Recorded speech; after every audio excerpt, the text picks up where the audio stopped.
Welcome to the Book Echo. Discover a new audiobook every week, from timeless classics to captivating stories. If you enjoy our content, please subscribe, like, and leave a comment. Now sit back and enjoy the audiobook. The Birds by Daphne du Maurier. On December the 3rd, the wind changed overnight and it was winter. Until then, the autumn had been mellow, soft. The leaves had lingered on the trees, golden red, and the hedgerows were still green. The earth was rich where the plow had turned it. Nat Hocken, because of a wartime disability, had a pension and did not work full-time at the farm. He worked 3 days a week, and they gave him the lighter jobs: hedging, thatching, repairs to the farm buildings. Although he was married with children, his was a solitary disposition. He liked best to work alone. It pleased him when he was given a bank to build up or a gate to mend at the far end of the peninsula, where the sea surrounded the farmland on either side. Then at midday he would pause and eat the pasty that his wife had baked for him, and sitting on the cliff's edge would watch the birds. Autumn was best for this, better than spring. In spring the birds flew inland, purposeful, intent. They knew where they were bound. The rhythm and ritual of their life brooked no delay. In autumn, those that had not migrated overseas but remained to pass the winter were caught up in the same driving urge, but because migration was denied them, followed a pattern of their own. Great flocks of them came to the peninsula, restless, uneasy, spending themselves in motion, now wheeling, circling in the sky, now settling to feed on the rich, new-turned soil. But even when they fed, it was as though they did so without hunger, without desire. Restlessness drove them to the skies again. Black and white, jackdaw and gull, mingled in strange partnership, seeking some sort of liberation, never satisfied, never still. The flocks of starlings, rustling like silk, flew to fresh pasture, driven by the same necessity of movement, and the smaller birds, the finches and the larks, scattered from tree to hedge as if compelled. Nat watched them, and he watched the sea birds too. Down in the bay they waited for the tide. They had more patience. Oystercatchers, redshank, sanderling, and curlew watched by the water's edge, as the slow sea sucked at the shore and then withdrew, leaving the strip of seaweed bare and the shingle churned. The sea birds raced and ran upon the beaches. Then that same impulse to flight seized upon them too. Crying, whistling, calling, they skimmed the placid sea and left the shore. Make haste, make speed, hurry and be gone, yet where and to what purpose? The restless urge of autumn, unsatisfying, sad, had put a spell upon them, and they must flock and wheel and cry. They must spill themselves of motion before winter came. Perhaps, thought Nat, munching his pasty by the cliff's edge, a message comes to the birds in autumn like a warning. Winter is coming, many of them perish, and like people who, apprehensive of death before their time, drive themselves to work or folly, the birds do likewise. The birds had been more restless than ever this fall of the year, the agitation more marked because the days were still. As the tractor traced its path up and down the western hills, the figure of the farmer silhouetted on the driving seat, the whole machine and the man upon it, would be lost momentarily in the great cloud of wheeling, crying birds. There were many more than usual. Nat was sure of this. Always in autumn they followed the plow, but not in great flocks like these, nor with such clamor. Nat remarked upon it when hedging was finished for the day.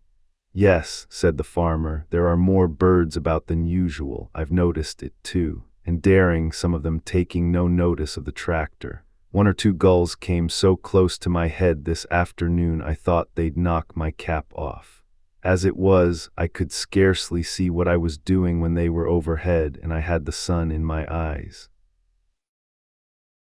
I have a notion the weather will change. It will be a hard winter. That's why the birds are restless. Nat, tramping home across the fields and down the lane to his cottage, saw the birds still flocking over the western hills in the last glow of the sun. No wind and the gray sea calm and full. Campion in bloom yet in the hedges and the air mild. The farmer was right, though, and it was that night the weather turned. Nat's bedroom faced east. He woke just after 2 and heard the wind in the chimney. Not the storm and bluster of a sou'westerly gale bringing the rain, but east wind, cold and dry. It sounded hollow in the chimney, and a loose slate rattled on the roof. Nat listened, and he could hear the sea roaring in the bay. Even the air in the small bedroom had turned chill. A draught came under the skirting of the door, blowing upon the bed. Nat drew the blanket round him, lined closer to the back of his sleeping wife, and stayed wakeful, watchful, aware of misgiving without cause. Then he heard the tapping on the window. There was no creeper on the cottage walls to break loose and scratch upon the pane. He listened, and the tapping continued until, irritated by the sound, Nat got out of bed and went to the window. He opened it, and as he did so something brushed his hand, jabbing at his knuckles, grazing the skin. Then he saw the flutter of the wings, and it was gone over the roof behind the cottage. It was a bird. What kind of bird he could not tell. The wind must have driven it to shelter on the sill. He shut the window and went back to bed, but feeling his knuckles wet, put his mouth to the scratch. The bird had drawn blood. Frightened, he supposed, and bewildered, the bird, seeking shelter, had stabbed at him in the darkness. Once more he settled himself to sleep. Presently the tapping came again, this time more forceful, more insistent, and now his wife woke at the sound and, turning in the bed, said to him, "See to the window, Nat, it's rattling." "I've already seen to it," he told her. "There's some bird there trying to get in. Can't you hear the wind? It's blowing from the east, driving the birds to shelter." "Send them away," she said. "I can't sleep with that noise." He went to the window for the second time, and now when he opened it, there was not one bird upon the sill, but half a dozen. They flew straight into his face, attacking him. He shouted, striking out at them with his arms, scattering them like the first one. They flew over the roof and disappeared. Quickly he let the window fall and latched it. "Did you hear that?" he said. "They went for me, tried to peck my eyes." He stood by the window, peering into the darkness, and could see nothing. His wife, heavy with sleep, murmured from the bed. "I'm not making it up," he said, angry at her suggestion. "I tell you the birds were on the sill, trying to get into the room." Suddenly a frightened cry came from the room across the passage where the children slept. "It's Jill," said his wife, roused at the sound, sitting up in bed. "Go to her, see what's the matter." Nat lit the candle, but when he opened the bedroom door to cross the passage, the draught blew out the flame. There came a second cry of terror, this time from both children, and stumbling into their room, he felt the beating of wings about him in the darkness. The window was wide open. Through it came the birds, hitting first the ceiling and the walls, then swerving in mid-flight, turning to the children in their beds. "It's all right, I'm here," shouted Nat, and the children flung themselves screaming upon him, while in the darkness the birds rose and dived and came for him again. "What is it, Nat? What's happened?" His wife called from the further bedroom, and swiftly he pushed the children through the door to the passage and shut it upon them, so that he was alone now in their bedroom with the birds. He seized a blanket from the nearest bed and, using it as a weapon, flung it to right and left about him in the air. He felt the thud of bodies, heard the fluttering of wings, but they were not yet defeated, for again and again they returned to the assault, jabbing his hands, his head, the little stabbing beaks sharp as pointed forks. The blanket became a weapon of defense. He wound it about his head, and then in greater darkness beat at the birds with his bare hands. He dared not stumble to the door and open it, lest in doing so the birds should follow him.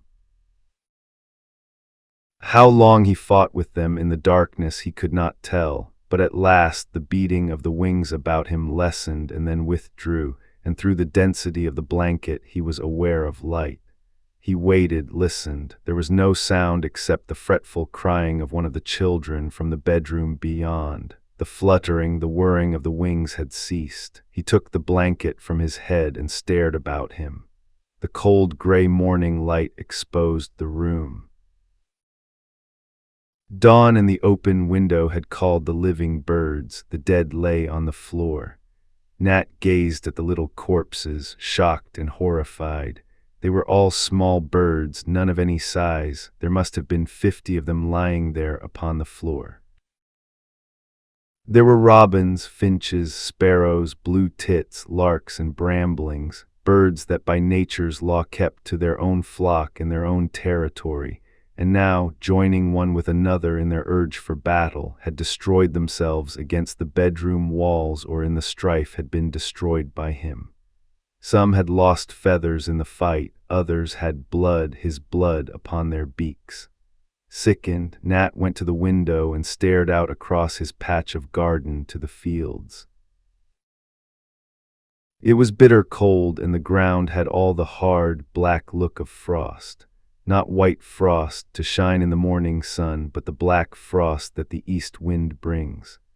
The sea, fiercer now with the turning tide, white-capped and steep, broke harshly in the bay. Of the birds there was no sign. Not a sparrow chattered in the hedge beyond the garden gate, no early missel thrush or blackbird pecked on the grass for worms. There was no sound at all but the east wind in the sea. Nat shut the window and the door of the small bedroom and went back across the passage to his own. His wife sat up in bed, one child asleep beside her, the smaller in her arms, his face bandaged. The curtains were tightly drawn across the window, the candles lit. Her face looked garish in the yellow light. She shook her head for silence. "He's sleeping now," she whispered, but only just. Something must have cut him. There was blood at the corner of his eyes. Jill said it was the birds. She said she woke up and the birds were in the room. His wife looked up at Nat, searching his face for confirmation. She looked terrified, bewildered, and he did not want her to know that he was also shaken, dazed almost by the events of the past few hours. "There are birds in there," he said, "dead birds, nearly 50 of them. Robins, wrens, all the little birds from hereabouts. It's as though a madness seized them with the east wind." He sat down on the bed beside his wife and held her hand. "It's the weather," he said. "It must be that. It's the hard weather. They aren't the birds, maybe, from here around. They've been driven down from up country." "But Nat," whispered his wife, "it's only this night that the weather turned. There's been no snow to drive them, and they can't be hungry yet. There's food for them out there in the fields." "It's the weather," repeated Nat. "I tell you it's the weather." His face, too, was drawn and tired like hers. They stared at one another for a while without speaking. "I'll go downstairs and make a cup of tea," he said. The sight of the kitchen reassured him. The cups and saucers neatly stacked upon the dresser, the table and chairs, his wife's roll of knitting on her basket chair, the children's toys in a corner cupboard. He knelt down, raked out the old embers, and relit the fire.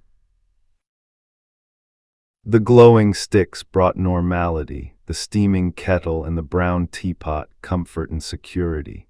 He drank his tea, carried a cup up to his wife. Then he washed in the scullery and, putting on his boots, opened the back door. The sky was hard and leaden, and the brown hills that had gleamed in the sun the day before looked dark and bare. The east wind, like a razor, stripped the trees, and the leaves, crackling and dry, shivered and scattered with the wind's blast. Nat stubbed the earth with his boot. It was frozen hard. He had never known a change so swift and sudden. Black winter had descended in a single night. The children were awake now. Jill was chattering upstairs and young Johnny crying once again.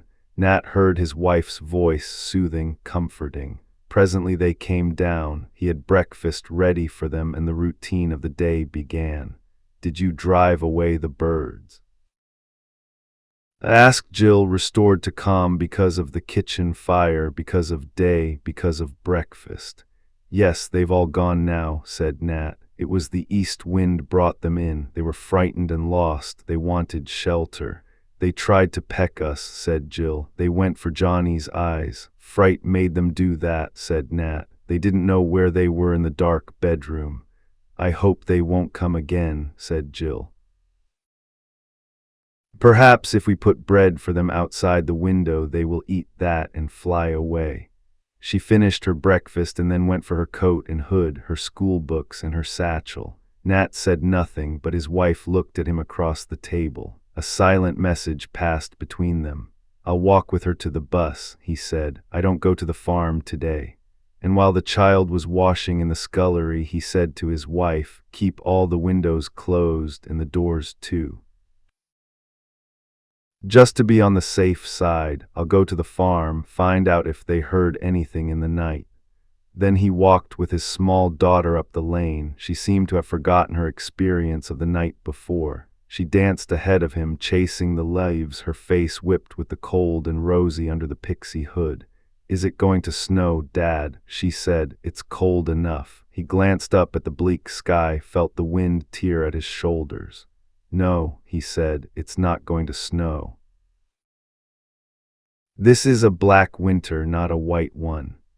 All the while he searched the hedgerows for the birds, glanced over the top of them to the fields beyond, looked to the small wood above the farm where the rooks and jackdaws gathered. He saw none. The other children waited by the bus stop, muffled, hooded like Jill, the faces white and pinched with cold. Jill ran to them, waving. "My dad says it won't snow," she called. "It's going to be a black winter." She said nothing of the bird. She began to push and struggle with another little girl. The bus came ambling up the hill. Nat saw her onto it, then turned and walked back toward the farm. It was not his day for work, but he wanted to satisfy himself that all was well. Jim the cowman was clattering in the yard. "Boss around?" asked Nat. "Gone to market," said Jim. "It's Tuesday, isn't it?" He clumped off round the corner of a shed. He had no time for Nat. Nat was said to be superior, read books and the like. Nat had forgotten it was Tuesday. This showed how the events of the preceding night had shaken him. He went to the back door of the farmhouse and heard Mrs. Trigg singing in the kitchen, the wireless making a background to her song. "Are you there, Mrs.?" called out Nat. She came to the door, beaming, broad, a good-tempered woman. "Hello, Mr. Hocken," she said. "Can you tell me where this cold is coming from? Is it Russia? I've never seen such a change." "And it's going on, the wireless says, something to do with the Arctic Circle." "We didn't turn on the wireless this morning," said Nat. "Fact is, we had trouble in the night. Kitty's poorly." "No." He hardly knew how to explain it. Now in daylight the battle of the birds would sound absurd. He tried to tell Mrs. Trigg what had happened, but he could see from her eyes that she thought his story was the result of a night. "Sure they were real birds," she said, smiling, "with proper feathers and all, not the funny-shaped kind that the men see after closing hours on a Saturday night." "Mrs. Trigg," he said, "there are 50 dead birds, robins, wrens, and such, lying low on the floor of the children's bedroom. They went for me. They tried to go for young Johnny's eyes." Mrs. Trigg stared at him doubtfully. "Well, there now," she answered. "I suppose the weather brought them. Once in the bedroom, they wouldn't know where they were to. Foreign birds, maybe, from that Arctic Circle." "No," said Nat, "they were the birds you see about here every day." "Funny thing," said Mrs. Trigg, "no explaining it, really. You ought to write up and ask the Guardian. They'd have some answer for it. Well, I must be getting on." She nodded, smiled, and went back into the kitchen. Nat, dissatisfied, turned to the farm gate. Had it not been for those corpses on the bedroom floor, which he must now collect and bury somewhere, he would have considered the tale exaggeration too. Jim was standing by the gate. Had any trouble with the birds? Asked Nat. Birds? What birds? We got them up our place last night. Scores of them came in the children's bedroom. Quite savage they were. Oh, it took time for anything to penetrate Jim's head. Never heard of birds acting savage, he said at length.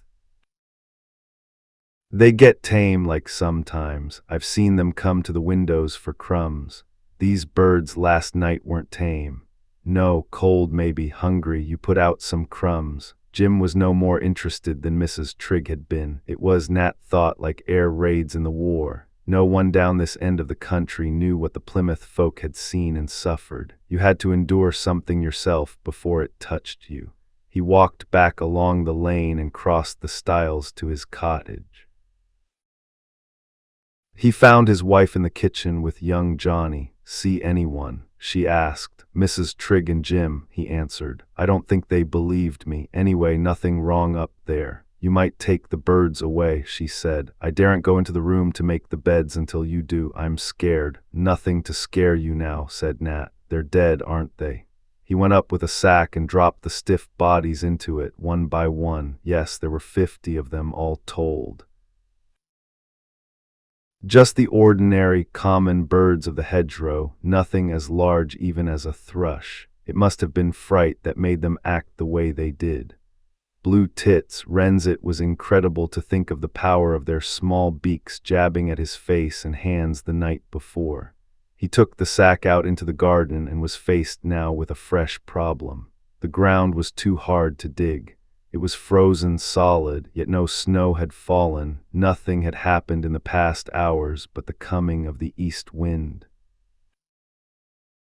It was unnatural, queer. The weather prophets must be right. The change was something connected with the Arctic Circle. The wind seemed to cut him to the bone as he stood there uncertainly, holding the sack. He could see the white-capped seas breaking down under in the bay. He decided to take the birds to the shore and bury them. When he reached the beach below the headland, he could scarcely stand. The force of the east wind was so strong. It hurt to draw breath, and his bare hands were blue. Never had he known such cold, not in all the bad winters he could remember. It was low tide. He crunched his way over the shingle to the softer sand, and then, his back to the wind, ground a pit in the sand with his heel. He meant to drop the birds into it, but as he opened up the sack, the force of the wind carried them, lifted them, as though in flight again, and they were blown away from him along the beach, tossed like feathers, spread and scattered, the bodies of the 50 frozen birds. There was something ugly in the sight. He did not like it. The dead birds were swept away from him by the wind. The tide will take them when it turns, he said to himself. He looked out to sea and watched the crested breakers combing green. They rose stiffly, curled and broke again, and because it was ebb tide, the roar was distant, more remote, lacking the sound and thunder of the flood. Then he saw them, the gulls, out there, riding the seas. What he had thought at first to be the white caps of the waves were gulls. Hundreds, thousands, tens of thousands. They rose and fell in the trough of the seas, heads to the wind, like a mighty fleet at anchor, waiting on the tide. To eastward and to the west, the gulls were there. They stretched as far as his eye could reach, in close formation, line upon line. Had the sea been still, they would have covered the bay like a white cloud, head to head, body packed to body. Only the east wind, whipping the sea to breakers, hid them from the shore.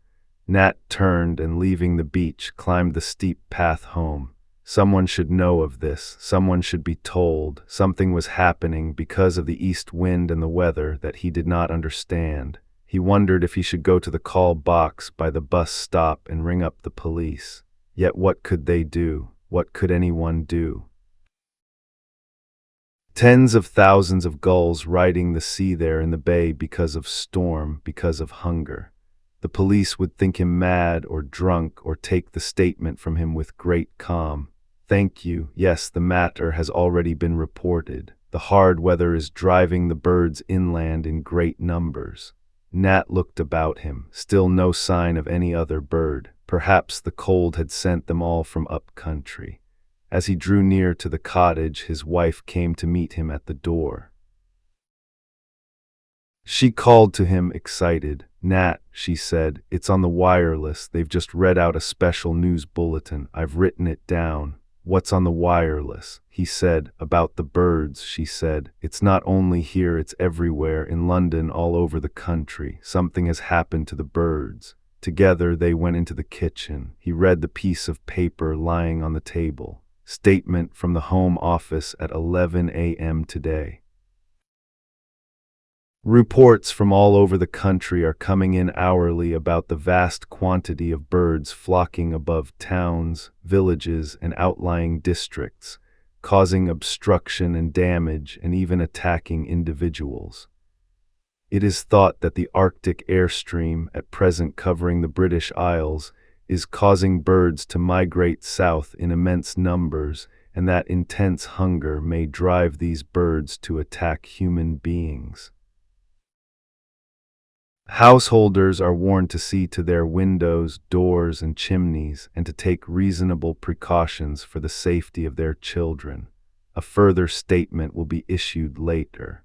A kind of excitement seized Nat. He looked at his wife in triumph. "There you are," he said. "Let's hope they'll hear that at the farm. Mrs. Trigg will know it wasn't any story. It's true, all over the country. I've been telling myself all morning there's something wrong. And just now, down on the beach, I looked out to sea and there are gulls, thousands of them, tens of thousands. You couldn't put a pin between their heads, and they're all out there riding on the sea, waiting." "What are they waiting for, Nat?" she asked. He stared at her, then looked down again at the piece of paper. "I don't know," he said slowly. "It says here the birds are hungry." He went over to the drawer where he kept his hammer and tools. "What are you going to do, Nat?" "See to the windows and the chimneys too, like they tell you. You think they would break in with the windows shut, those sparrows and robins and such? Why, how could they?" He did not answer. He was not thinking of the robins and the sparrows. He was thinking of the gulls. He went upstairs and worked there the rest of the morning, boarding the windows of the bedrooms, filling up the chimney bases. Good that it was his free day and he was not working at the farm. It reminded him of the old days at the beginning of the war. He was not married then, and he had made all the blackout boards for his mother's house in Plymouth. Made the shelter, too. Not that it had been of any use when the moment came. He wondered if they would take these precautions up at the farm. He doubted it. Too easygoing, Harry Trigg and his missus. Maybe they'd laugh at the whole thing, go off to a dance or a whist drive. "Dinner's ready," she called him from the kitchen. All right. Coming down, he was pleased with his handiwork. The frames fitted nicely over the little panes and at the bases of the chimneys. When dinner was over and his wife was washing up, Nat switched on the 1 o'clock news. The same announcement was repeated, the one which she had taken down during the morning, but the news bulletin enlarged upon it. "The flocks of birds have caused dislocation in all areas," read the announcer, and in London the sky was so dense at 10 o'clock this morning that it seemed as if the city was covered by a vast black cloud. The birds settled on rooftops, on window ledges, and on chimneys. The species included blackbird, thrush, the common house sparrow, and, as might be expected in the metropolis, a vast quantity of pigeons and starlings, and that frequenter of the London River, the black-headed gull. The sight has been so unusual that traffic came to a standstill in many thoroughfares. Work was abandoned in shops and offices, and the streets and pavements were crowded with people standing about to watch the birds. Various incidents were recounted, the suspected reason of cold and hunger stated again, and warnings to householders repeated. The announcer's voice was smooth and suave. Nat had the impression that this man in particular treated the whole business as he would an elaborate joke. There would be others like him, hundreds of them, who did not know what it was to struggle in darkness with a flock of birds. There would be parties tonight in London like the ones they gave on election nights. People standing about, shouting and laughing, getting drunk. Come and watch the birds. Nat switched off the wireless. He got up and started work on the kitchen windows. His wife watched him, young Johnny at her heels. "What, boards for down here too?" she said. "Why, I'll have to light up before 3 o'clock. I see no call for boards down here." "Better be sure than sorry," answered Nat. "I'm not going to take any chances." "What they ought to do," she said, "is to call the army out and shoot the birds. That would soon scare them off." "Let them try," said Nat. "How'd they set about it?" "They have the army to the docks," she answered. "When the dockers strike, the soldiers go down and unload the ships." "Yes," said Nat, "and the population of London is 8 million or more. Think of all the buildings, all the flats and houses. Do you think they've enough soldiers to go around shooting birds from every roof?" "I don't know, but something should be done. They ought to do something." Nat thought to himself that they were no doubt considering the problem at that very moment, but whatever they decided to do in London and the big cities would not help the people here 300 miles away. Each householder must look after his own. "How are we off for food?" he said. "Now, Nat, whatever next? Never mind. What have you got in the larder?" "It's shopping day tomorrow, you know that. I don't keep uncooked food hanging about. It goes off. Butcher doesn't call till the day after, but I can bring back something when I go in tomorrow." Nat did not want to scare her. He thought it possible that she might not go to town tomorrow. He looked in the larder for himself and in the cupboard where she kept her tins. They would do for a couple of days. Bread was low. What about the baker? "He comes tomorrow too." He saw she had flour. If the baker did not call, she had enough to bake 1 loaf. "We'd be better off in the old days," he said, "when the women baked twice a week and had pilchards salted and there was food for a family to last a siege if need be." "I've tried the children with tinned fish. They don't like it," she said. Nat went on hammering the boards across the kitchen windows. Candles. They were low in candles too. That must be another thing she meant to buy tomorrow. Well, it could not be helped. They must go early to bed tonight. That was if. He got up and went out of the back door and stood in the garden, looking down toward the sea. There had been no sun all day, and now, at barely 3 o'clock, a kind of darkness had already come, the sky sullen, heavy, colorless like salt. He could hear the vicious sea drumming on the rocks. He walked down the path halfway to the beach, and then he stopped. He could see the tide had turned. The rock that had shone in mid-morning was now covered, but it was not the sea that held his eyes. The gulls had risen. They were circling, hundreds of them, thousands of them, lifting their wings against the wind. It was the gulls that made the darkening of the sky. And they were silent. They made not a sound. They just went on soaring and circling, rising, falling, trying their strength against the wind. Nat turned. He ran up the path back to the cottage. "I'm going for Jill," he said. "I'll wait for her at the bus stop." "What's the matter?" asked his wife. "You've gone quite white." "Keep Johnny inside," he said. "Keep the door shut. Light up now and draw the curtains." "It's only just gone 3, she said. "Never mind. Do what I tell you." He looked inside the tool shed outside the back door. Nothing there of much use. A spade was too heavy and a fork no good. He took the hoe. It was the only possible tool and light enough to carry. He started walking up the lane to the bus stop and now and again glanced back over his shoulder. The gulls had risen higher now. Their circles were broader, wider. They were spreading out in huge formation across the sky. He hurried on, although he knew the bus would not come to the top of the hill before 4 o'clock. He had to hurry. He passed no one on the way. He was glad of this. No time to stop and chatter. At the top of the hill he waited. He was much too soon. There was half an hour still to go.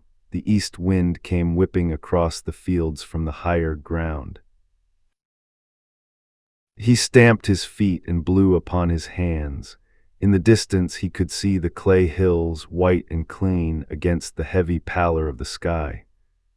Something black rose from behind them like a smudge at first, then widening, becoming deeper, and the smudge became a cloud, and the cloud divided again into 5 other clouds, spreading north, east, south, and west, and they were not clouds at all. They were birds. He watched them travel across the sky, and as one section passed overhead within 200 or 300 feet of him, he knew from their speed they were bound inland, up country. They had no business with the people here on the peninsula. They were rooks, crows, jackdaws, magpies, jays, all birds that usually preyed upon the smaller species, but this afternoon they were bound on some other mission. They've been given the towns, thought Nat. They know what they have to do. We don't matter so much here. The gulls will serve for us. The others go to the towns. He went to the call box, stepped inside, and lifted the receiver. The exchange would do. They would pass the message on. I'm speaking from the highway, he said, by the bus stop. I want to report large formations of birds traveling up country. The gulls are also forming in the bay. All right, answered the voice, laconic, weary. You'll be sure and pass this message on to the proper quarter. Yes, yes. The impatient now fed up, the buzzing note resumed. She's another, thought Nat. She doesn't care. Maybe she's had to answer calls all day. She hopes to go to the pictures tonight. She'll squeeze some fellow's hand and point up at the sky and say, look at all them birds. She doesn't care. The bus came lumbering up the hill. Jill climbed out and 3 or 4 other children. The bus went on toward the town. What's the hoe for Dad? They crowded around him, laughing, pointing. I just brought it along, he said. Come on now, let's get home. It's cold, no hanging about. Here you, I'll watch you across the fields, see how fast you can run. He was speaking to Jill's companions who came from different families living in the council houses. A shortcut would take them to the cottages. We want to play a bit in the lane, said one of them. No, you don't. You go off home or I'll tell your mammy. They whispered to one another, round-eyed, then scuttled off across the fields. Jill stared at her father, her mouth sullen. We always play in the lane, she said. Not tonight, you don't, he said. Come on now, no dawdling. He could see the gulls now circling the fields, coming in toward the land, still silent, still no sound. Look, Dad, look over there, look at all the gulls. Yes, hurry now. Where are they flying to? Where are they going? Up country, I dare say. Where it's warmer. He seized her hand and dragged her after him along the lane. Don't go so fast, I can't keep up. The gulls were copying the rooks and crows. They were spreading out in formation across the sky. They headed in bands of thousands to the 4 compass points. Dad, what is it? What are the gulls doing? They were not intent upon their flight as the crows, as the jackdaws had been. They still circled overhead, nor did they fly so high. It was as though they waited upon some signal, as though some decision had yet to be given. The order was not clear. Do you want me to carry you, Jill? Here, come pick up back. This way he might put on speed, but he was wrong. Jill was heavy. She kept slipping, and she was crying too. His sense of urgency, of fear, had communicated itself to the child. I wish the gulls would go away. I don't like them. They're coming closer to the lane. He put her down again. He started running, swinging Jill after him.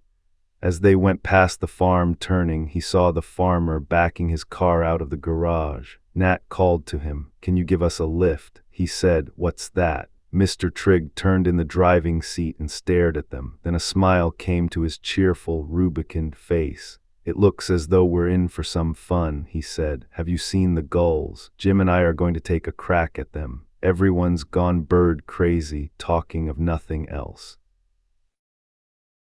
I hear you were troubled in the night. Want a gun?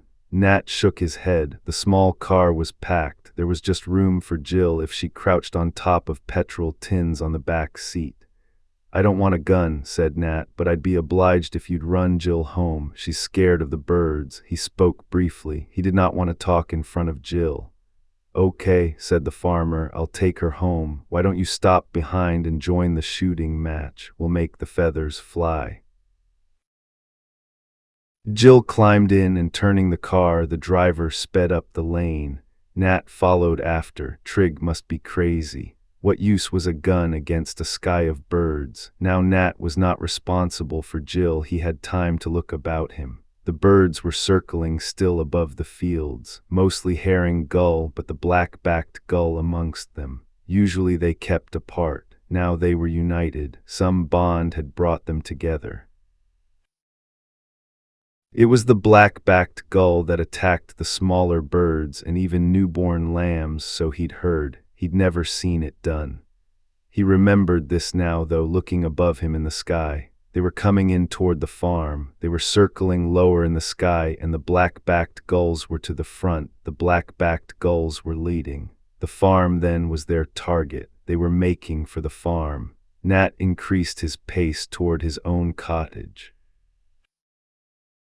He saw the farmer's car turn and come back along the lane. It drew up beside him with a jerk. The kid has run inside, said the farmer. Your wife was watching for her. Well, what do you make of it? They're saying in town the Russians have done it. The Russians have poisoned the birds. How could they do that? Asked Nat. Don't ask me. You know how stories get around. Will you join my shooting match? No, I'll get along home. The wife will be worried else. My missus says if you could eat gull there'd be some sense in it, said Trig. We'd have roast gull, baked gull, and pickle 'em into the bargain. You wait until I let off a few barrels into the brutes. That'll scare 'em. Have you boarded your windows? Asked Nat. No, lot of nonsense. They like to scare you on the wireless. I've had more to do today than to go round boarding up my windows. I'd board them now if I were you. Garn, you're windy. Like to come to our place to sleep. No thanks all the same. All right, see you in the morning, give you a gull breakfast. The farmer grinned and turned his car to the farm entrance. Nat hurried on, past the little wood, past the old barn, and then across the stile to the remaining field. As he jumped the stile, he heard the whir of wings. A black-backed gull dived down at him from the sky, missed, swerved in flight, and rose to dive again. In a moment it was joined by others, 6, 7, a dozen, black-backed and herring mixed. Nat dropped his hoe. The hoe was useless. Covering his head with his arms, he ran toward the cottage. They kept coming at him from the air, silent save for the beating wings. The terrible, fluttering wings. He could feel the blood on his hands, his wrists, his neck. Each stab of a swooping beak tore his flesh. If only he could keep them from his eyes. Nothing else mattered. He must keep them from his eyes. They had not learned yet how to cling to a shoulder, how to rip clothing, how to dive in mass upon the head, upon the body. But with each dive, with each attack, they became bolder, and they had no thought for themselves. When they dived low and missed, they crashed, bruised and broken, on the ground. As Nat ran, he stumbled, kicking their spent bodies in front of him. He found the door. He hammered upon it with his bleeding hands. Because of the boarded windows, no light shone. Everything was dark. Let me in, he shouted. It's Nat, let me in. He shouted loud to make himself heard above the whir of the gull's wings. Then he saw the gannet, poised for the dive above him in the sky. The gulls circled, retired, soared one after another against the wind. Only the gannet remained, one single gannet above him in the sky. The wings folded suddenly to its body. It dropped like a stone. Nat screamed, and the door opened. He stumbled across the threshold, and his wife threw her weight against the door. They heard the thud of the gannet as it fell. His wife dressed his wounds. They were not deep. The backs of his hands had suffered most, and his wrists. Had he not worn a cap, they would have reached his head. As to the gannet could have split his skull. The children were crying, of course. They had seen the blood on their father's hands. "It's all right now," he told them. "I'm not hurt. Just a few scratches. You play with Johnny, Jill. Mammy will wash these cuts." He half shut the door to the scullery so that they could not see. His wife was ashen. She began running water from the sink. "I saw them overhead," she whispered. "They began collecting just as Jill ran in with Mr. Trigg. I shut the door fast and it jammed. That's why I couldn't open it at once when you came." "Thank God they waited for me," he said. "Jill would have fallen at once. One bird alone would have done it." Furtively, so as not to alarm the children, they whispered together as she bandaged his hands and the back of his neck. "They're flying inland," he said. "Thousands of them. Rooks, crows, all the bigger birds. I saw them from the bus stop. They're making for the towns. But what can they do, Nat? They'll attack, go for everyone out in the streets. Then they'll try the windows, the chimneys. Why don't the authorities do something? Why don't they get the army, get machine guns, anything? There's been no time. Nobody's prepared. We'll hear what they have to say on the 6 o'clock news." Nat went back into the kitchen, followed by his wife. Johnny was playing quietly on the floor. Only Jill looked anxious. "I can hear the birds," she said. "Listen, Dad." Nat listened. Muffled sounds came from the windows, from the door. Wings brushing the surface, sliding, scraping, seeking a way of entry. The sound of many bodies pressed together, shuffling on the sills. Now and again came a thud, a crash, as some bird dived and fell. "Some of them will kill themselves that way," he thought, "but not enough, never enough." "All right," he said aloud. "I've got boards over the windows, Jill. The birds can't get in." He went and examined all the windows. His work had been thorough. Every gap was closed. He would make extra certain, however. He found wedges, pieces of old tin, strips of wood and metal, and fastened them at the sides to reinforce the boards. His hammering helped to deafen the sound of the birds, the shuffling, the tapping, and more ominous, he did not want his wife or the children to hear it, the splinter of cracked glass. "Turn on the wireless," he said. "Let's have the wireless. This would drown the sound also." He went upstairs to the bedrooms and reinforced the windows there. Now he could hear the birds on the roof, the scraping of claws, a sliding, jostling sound. He decided they must sleep in the kitchen, keep up the fire, bring down the mattresses, and lay them out on the floor. He was afraid of the bedroom chimneys. The boards he had placed at the chimney bases might give way. In the kitchen they would be safe because of the fire. He would have to make a joke of it. Pretend to the children they were playing at camp. If the worst happened and the birds forced an entry down the bedroom chimneys, it would be hours, days perhaps, before they could break down the doors. The birds would be imprisoned in the bedrooms. They could do no harm there. Crowded together, they would stifle and die. He began to bring the mattresses downstairs. At the sight of them, his wife's eyes widened in apprehension. She thought the birds had already broken in upstairs. "All right," he said cheerfully. "We'll all sleep together in the kitchen tonight. More cozy here by the fire. Then we shan't be worried by those silly old birds tapping at the windows."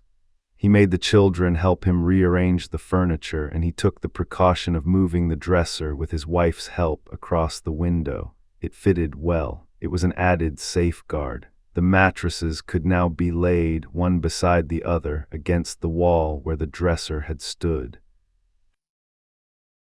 "We're safe enough now," he thought. "We're snug and tight like an air raid shelter. We can hold out. It's just the food that worries me. Food and coal for the fire. We've enough for 2 or 3 days, not more by that time.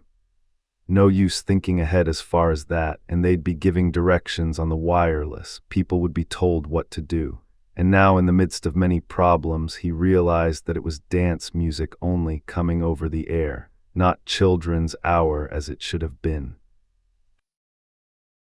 He glanced at the dial. Yes, they were on the home service, all right. Dance records. He switched to the light program. He knew the reason. The usual programs had been abandoned. This only happened at exceptional times, elections and such. He tried to remember if it had happened in the war during the heavy raids on London, but of course. The BBC 10 was not stationed in London during the war. The programs were broadcast from other temporary quarters. We're better off here, he thought. We're better off here in the kitchen, with the windows and the doors boarded, than they are up in the towns. Thank God we're not in the towns. At 6 o'clock the records ceased. The time signal was given. No matter if it scared the children, he must hear the news. There was a pause after the pips. Then the announcer spoke. His voice was solemn, grave, quite different from midday. "This is London," he said. A national emergency was proclaimed at 4 o'clock this afternoon. Measures are being taken to safeguard the lives and property of the population, but it must be understood that these are not easy to effect immediately, owing to the unforeseen and unparalleled nature of the present crisis. Every householder must take precautions to his own building, and where several people live together, as in flats and apartments, they must unite to do the utmost they can to prevent entry. It is absolutely imperative that every individual stay indoors tonight, and that no one at all remain on the streets or roads or anywhere outdoors. The birds in vast numbers are attacking anyone on sight and have already begun an assault upon buildings, but these, with due care, should be impenetrable. The population is asked to remain calm and not to panic. Owing to the exceptional nature of the emergency, there will be no further transmission from any broadcasting station until 7 a.m. Tomorrow, they played the national anthem. Nothing more happened. Nat switched off the set. He looked at his wife. She stared back at him. "What's it mean?" Said Jill. "What did the news say?" "There won't be any more programs tonight," said Nat. "There's been a breakdown at the BBC." "Is it the birds?" asked Jill. "Have the birds done it?" "No," said Nat. "It's just that everyone's very busy, and then of course they have to get rid of the birds messing everything up in the towns." "Well, we can manage without the wireless for one evening." "I wish we had a gramophone," said Jill. "That would be better than nothing." She had her face turned to the dresser backed against the windows. Try as they did to ignore it, they were all aware of the shuffling, the stabbing, the persistent beating and sweeping of wings. "We'll have supper early," suggested Nat. "Something for a treat. Ask Mammy. Toasted cheese, eh? Something we all like." He winked and nodded at his wife. He wanted the look of dread, of apprehension, to go from Jill's face. He helped with the supper, whistling, singing, making as much clatter as he could, and it seemed to him that the shuffling and the tapping were not so intense as they had been at first. Presently he went up to the bedrooms and listened, and he no longer heard the jostling for place upon the roof. "They've got reasoning powers," he thought. "They know it's hard to break in here. They'll try elsewhere. They won't waste their time with us." Supper passed without incident, and then when they were clearing away, they heard a new sound, droning, familiar, a sound they all knew and understood. His wife looked up at him, her face alight. "It's planes," she said. "They're sending out planes after the birds. That's what I said they ought to do all along. That will get them. Isn't that gunfire? Can't you hear guns?" It might be gunfire out at sea. Nat could not tell. Big naval guns might have an effect upon the gulls out at sea, but the gulls were inland now. The guns couldn't shell the shore because of the population. "It's good, isn't it," said his wife, "to hear the planes." And Jill, catching her enthusiasm, jumped up and down with Johnny. "The planes will get the birds, the planes will shoot them." Just then they heard a crash about 2 miles distant, followed by a second, then a third. The droning became more distant, passed away out to sea. "What was that?" asked his wife. "Were they dropping bombs on the birds?" "I don't know," answered Nat. "I don't think so."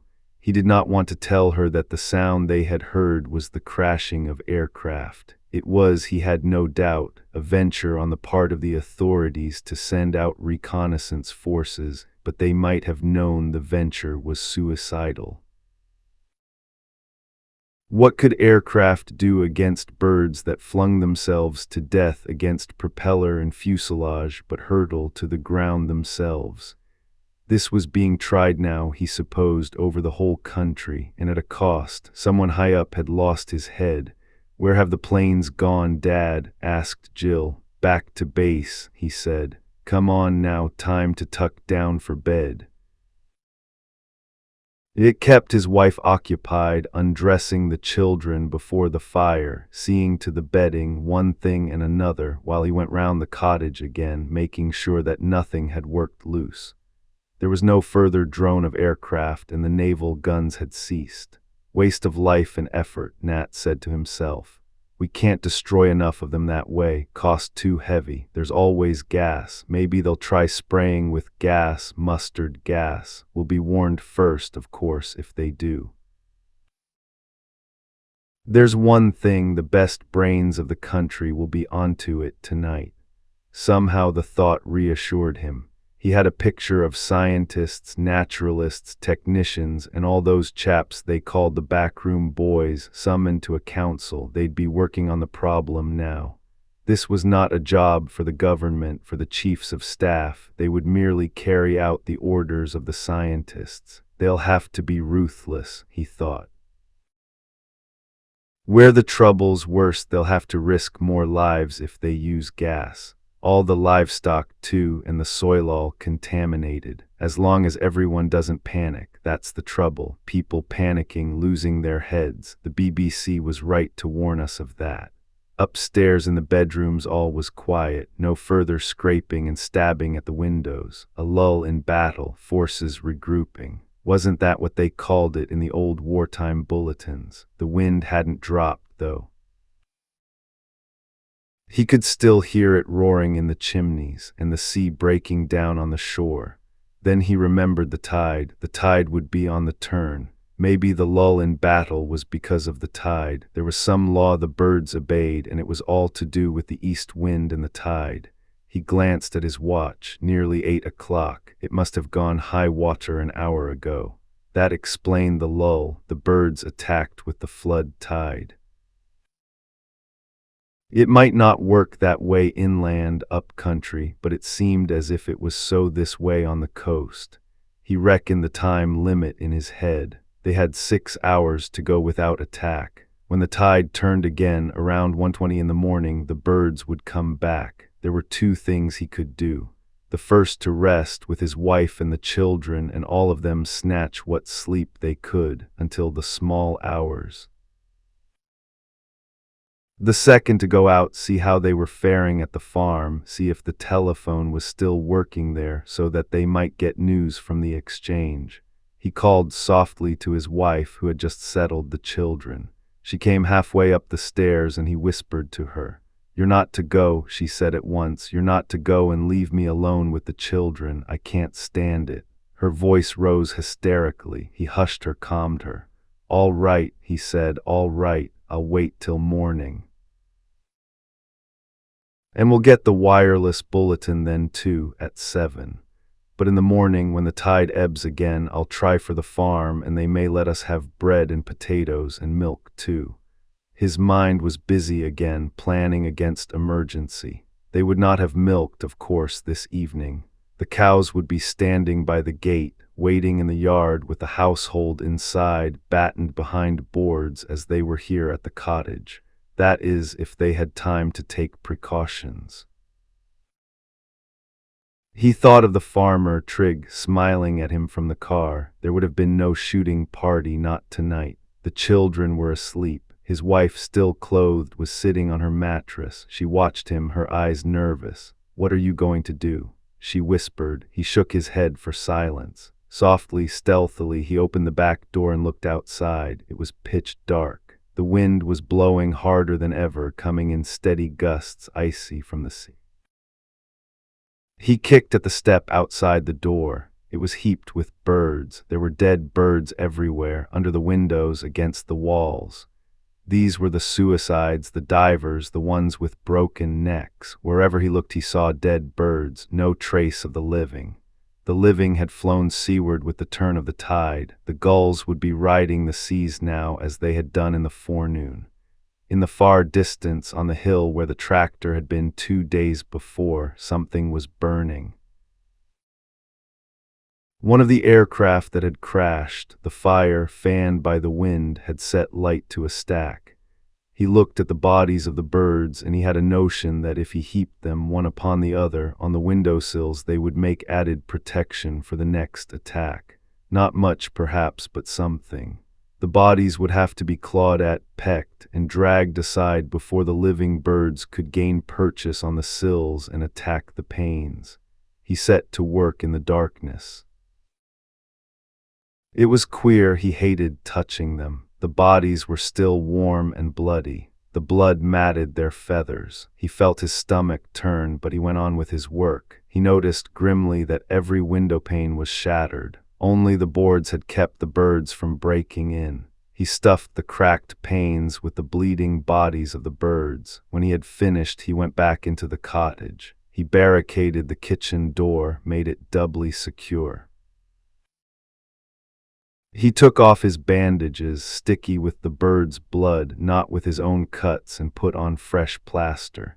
His wife had made him cocoa, and he drank it thirstily. He was very tired. "All right," he said, smiling. "Don't worry, we'll get through."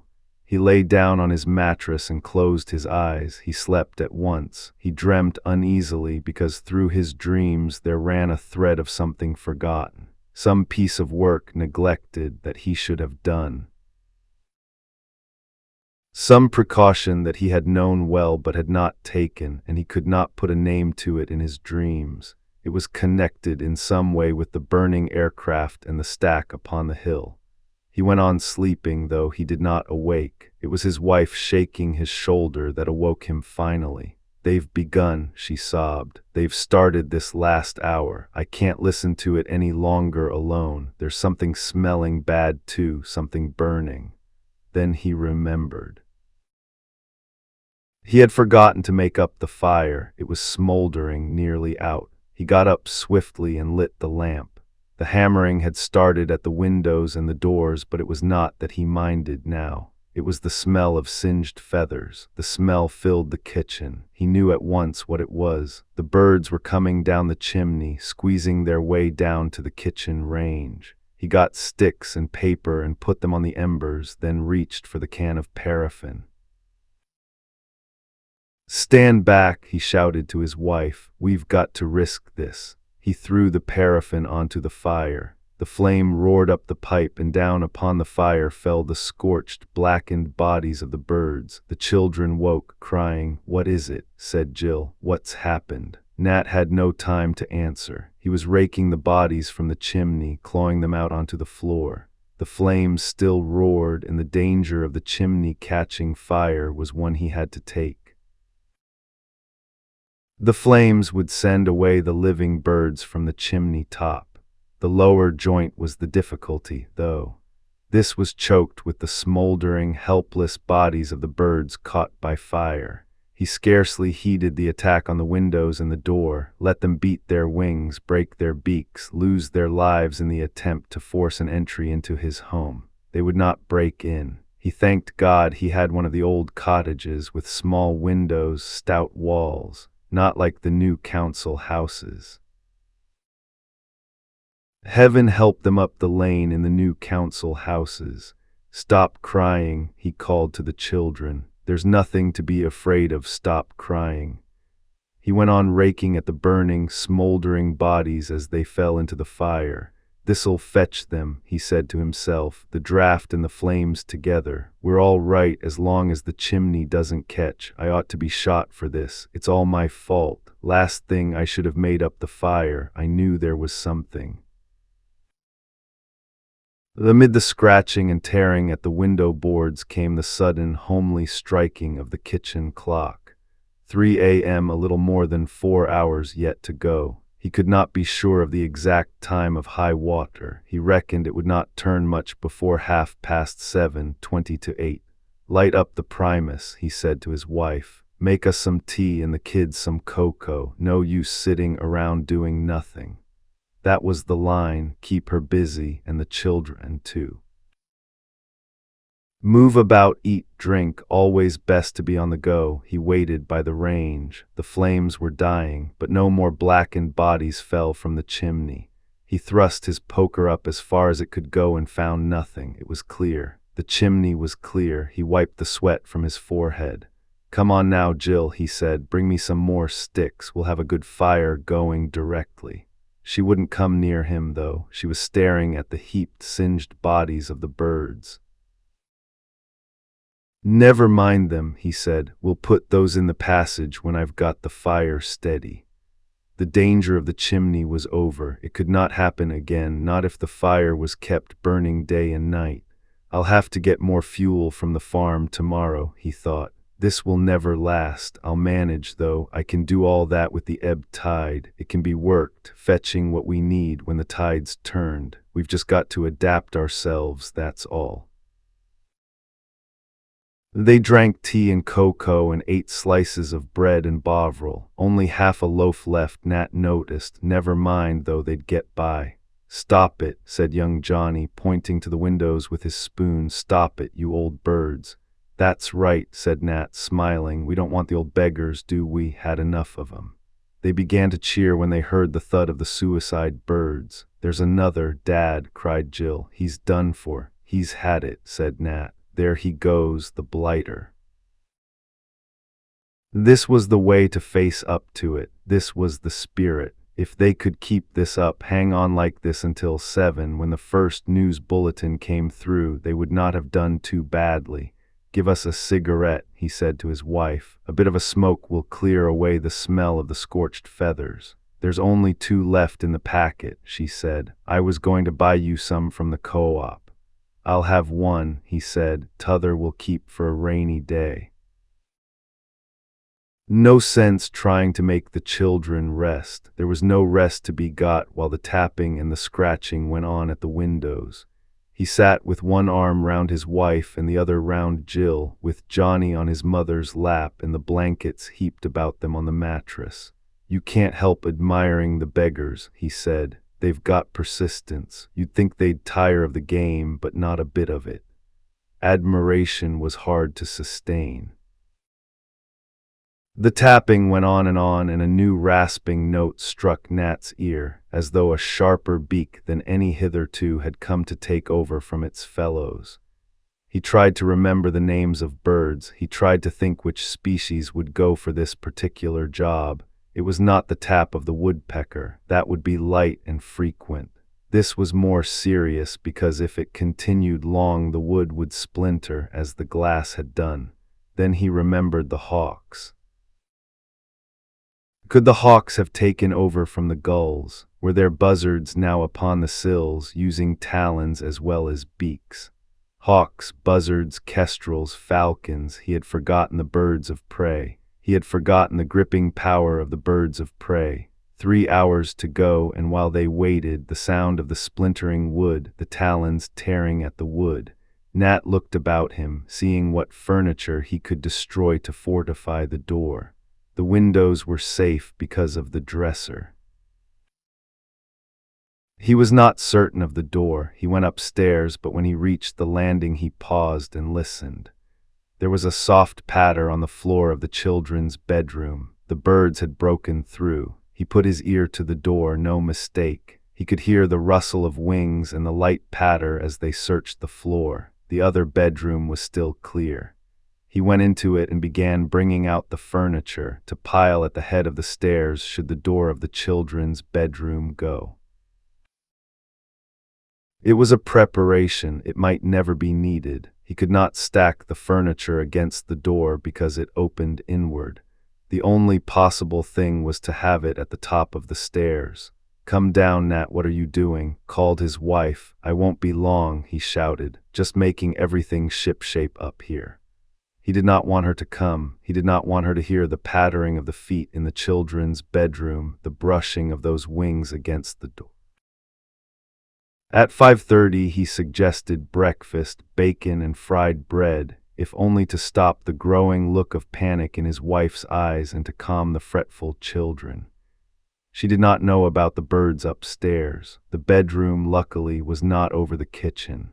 Had it been so, she could not have failed to hear the sound of them up there tapping the boards, and the silly, senseless thud of the suicide birds, the death and glory boys who flew into the bedroom, smashing their heads against the walls. He knew them of old, the herring gulls. They had no brains. The blackbacks were different. They knew what they were doing. So did the buzzards, the hawks. He found himself watching the clock, gazing at the hands that went so slowly round the dial. If his theory was not correct, if the attack did not cease with the turn of the tide, he knew they were beaten. They could not continue through the long day without air, without rest, without more fuel, without. His mind raced. He knew there were so many things they needed to withstand siege. They were not fully prepared. They were not ready. It might be that it would be safer in the towns after all. If he could get a message through on the farm telephone to his cousin, only a short journey by train up country, they might be able to hire a car. That would be quicker. Hire a car between tides. His wife's voice calling his name drove away the sudden, desperate desire for sleep. "What is it? What now?" he said sharply. "The wireless," said his wife. "I've been watching the clock. It's nearly 7. "Don't twist the knob," he said, impatient for the first time. "It's on the home where it is. They'll speak from the home." They waited. The kitchen clock struck 7. There was no sound, no chimes, no music. They waited until 1/4 past, switching to the light. The result was the same. No news bulletin came through. "We've heard wrong," he said. "They won't be broadcasting until 8 o'clock. They left it switched on, and Nat thought of the battery, wondered how much power was left in it. It was generally recharged when his wife went shopping in the town. If the battery failed, they would not hear the instructions. "It's getting light," whispered his wife. "I can't see it, but I can feel it, and the birds aren't hammering so loud." She was right. The rasping, tearing sound grew fainter every moment. So did the shuffling, the jostling for place upon the step, upon the sills. The tide was on the turn. By 8 there was no sound at all, only the wind. The children, lulled at last by the stillness, fell asleep. At 8:30 Nat switched the wireless off. "What are you doing? We'll miss the news," said his wife. "There isn't going to be any news," said Nat. "We've got to depend upon ourselves." He went to the door and slowly pulled away the barricades. He drew the bolts and, kicking the bodies from the step outside the door, breathed the cold. He had 6 working hours before him, and he knew he must reserve his strength for the right things, not waste it in any way. Food and light and fuel, these were the necessary things. If he could get them in sufficiency, they could endure another night. He stepped into the garden, and as he did so, he saw the living birds. The gulls had gone to ride the sea as they had done before. They sought sea food in the buoyancy of the tide before they returned to the attack. Not so the land birds. They waited and watched. Nat saw them on the hedgerows, on the soil, crowded in the trees, outside in the field, line upon line of birds, all still, doing nothing. He went to the end of his small garden. The birds did not move. They went on watching him. "I've got to get food," said Nat to himself. "I've got to go to the farm to find food." He went back to the cottage. He saw to the windows and the doors. He went upstairs and opened the children's bedroom. It was empty except for the dead birds on the floor. The living were out there in the garden, in the fields. He went downstairs. "I'm going to the farm," he said. His wife clung to him. She had seen the living birds from the open door. "Take us with you," she begged. "We can't stay here alone. I'd rather die than stay here alone." He considered the matter. He nodded. "Come on then," he said. "Bring baskets and Johnny's pram. We can load up the pram." They dressed against the biting wind, wore gloves and scarves. His wife put Johnny in the pram.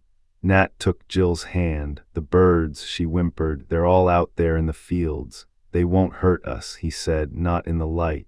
They started walking across the field toward the stile, and the birds did not move. They waited, their heads turned to the wind. When they reached the turning to the farm, Nat stopped and told his wife to wait in the shelter of the hedge with the two children. "But I want to see Mrs. Trigg," she protested. "There are lots of things we can borrow if they went to market yesterday, not only bread and—" "Wait here," Nat interrupted. "I'll be back in a moment." The cows were lowing, moving restlessly in the yard, and he could see a gap in the fence where the sheep had knocked their way through to roam unchecked in the front garden before the farmhouse. No smoke came from the chimneys. He was filled with misgiving. He did not want his wife or the children to go down to the farm. "Don't jib now," said Nat harshly. "Do what I say." She withdrew with the pram into the hedge, screening herself and the children from the wind. He went down alone to the farm. He pushed his way through the herd of bellowing cows which turned this way and that, distressed, their udders full. He saw the car standing by the gate, not put away in the garage. The windows of the farmhouse were smashed. There were many dead gulls lying in the yard and around the house. The living birds perched on the group of trees behind the farm and on the roof of the house. They were quite still. They watched him. Jim's body lay in the yard, what was left of it. When the birds had finished, the cows had trampled him. His gun was beside him. The door of the house was shut and bolted, but as the windows were smashed, it was easy to lift them and climb through. Trigg's body was close to the telephone. He must have been trying to get through to the exchange when the birds came for him. The receiver was hanging loose, the instrument torn from the wall. No sign of Mrs. Trigg. She would be upstairs. Was it any use going up? Sickened, Nat knew what he would find. Thank God, he said to himself, there were no children. He forced himself to climb the stairs, but halfway he turned and descended again. He could see her legs protruding from the open bedroom door. Beside her were the bodies of the black-backed gulls and an umbrella broken. It's no use, thought Nat, doing anything. I've only got 5 hours less than that. The Triggs would understand. I must load up with what I can find. He tramped back to his wife and children. I'm going to fill up the car with stuff, he said. I'll put coal in it and paraffin for the Primus. We'll take it home and return for a fresh load. What about the Triggs? Asked his wife. They must have gone to friends, he said. Shall I come and help you then? No, there's a mess down there. Cows and sheep all over the place. Wait, I'll get the car. You can sit in it. Clumsily, he backed the car out of the yard and into the lane. His wife and the children could not see Jim's body from there. Stay here, he said. Never mind the pram. The pram can be fetched later. I'm going to load the car. Her eyes watched his all the time. He believed she understood, otherwise she would have suggested helping him to find the bread and groceries. They made 3 journeys altogether, backward and forward between their cottage and the farm. Before he was satisfied they had everything they needed. It was surprising once he started thinking how many things were necessary. Almost the most important of all was planking for the windows. He had to go round searching for timber. He wanted to renew the boards on all the windows at the cottage. Candles, paraffin, nails, tin stuff, the list was endless. Besides all that, he milked 3 of the cows. The rest, poor brutes, would have to go on bellowing. On the final journey, he drove the car to the bus stop, got out and went to the telephone box. He waited a few minutes, jangling the receiver. No good, though. The line was dead. He climbed onto a bank and looked over the countryside, but there was no sign of life at all. Nothing in the fields but the waiting, watching birds. Some of them slept. He could see the beaks tucked into the feathers. You'd think they'd be feeding, he said to himself, not just standing in that way. Then he remembered. They were gorged with food. They had eaten their fill during the night. That was why they did not move this morning. No smoke came from the chimneys of the council houses. He thought of the children who had run across the fields the night before. I should have known, he thought. I ought to have taken them home with me. He lifted his face to the sky. It was colorless and gray. The bare trees on the landscape looked bent and blackened by the east wind. The cold did not affect the living birds waiting out there in the fields. This is the time they ought to get them, said Nat. They're a sitting target now. They must be doing this all over the country. Why don't our aircraft take off now and spray them with mustard gas? What are all our chaps doing? They must know. They must see for themselves. He went back to the car and got into the driver's seat. Go quickly past that second gate, whispered his wife. The postman's lying there. I don't want Jill to see. He accelerated. The little Morris bumped and rattled along the lane. The children shrieked with laughter. Up-a-down, shouted young Johnny. It was 1:45 by the time they reached the cottage. Only an hour to go. Better have cold dinner, said Nat. Hot up something for yourself and the children, some of that soup. I've no time to eat now. I've got to unload all this stuff. He got everything inside the cottage. It could be sorted later. Give them all something to do during the long hours ahead. First he must see to the windows and the doors. He went round the cottage methodically, testing every window, every door. He climbed onto the roof also and fixed boards across every chimney except the kitchen. The cold was so intense he could hardly bear it, but the job had to be done.